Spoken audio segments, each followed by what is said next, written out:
បាទចឹងឯនេះសូមនិយាយរឿងបដាលបន្តិចបាទឲ្យឃើញ Facebook លោកគ្រូសួងបញ្ញាដែលគេឲ្យរហស្សនាមថាលោកគ្រូមហាដឹង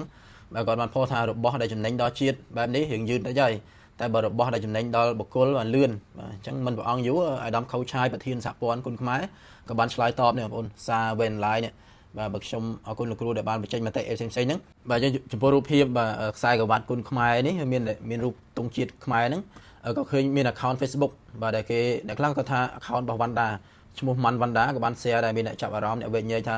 មិនមែនជា account របស់វណ្ណដាទេជា account របស់ fan អ្នកខ្លះគាត់ថាអានឹងជា account Facebook របស់គាត់ page របស់គាត់ផ្សេងបន្ទាប់មកក៏មានអ្នកលេងបណ្ដាញសង្គមគាត់ផុសរូបនេះមួយទៀតបាទដែលនៅក្នុង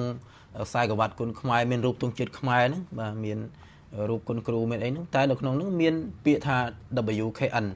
ដែលភាសាអង់គ្លេសពាក្យពេញហ្នឹងថា World Kickboxing Network បាទអញ្ចឹងយើងឆ្ងល់អ្នកលេងបណ្ដាញសង្គមជាច្រើនបានឆ្ងល់ថាមិនបានមានពាក្យហ្នឹងនៅក្នុងហ្នឹងហើយមានពាក្យ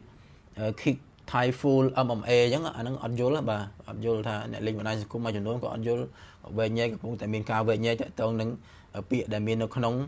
ខ្សែក្រវ៉ាត់របស់គុណខ្មែរនេះបាទសម្រាប់ខ្ញុំក៏អត់យល់ដែរ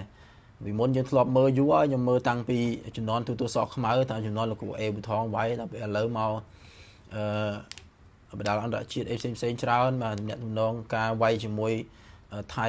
fight ផ្សេងហ្នឹងក៏មិនសូវបានតាមដានតែឃើញអានេះវាប្លែកវាឆ្ងល់តែចាំមើលតាការវែកញែកឬក៏ការបកស្រាយយ៉ាងម៉េចយើងចាំតាមដានបន្តទៀត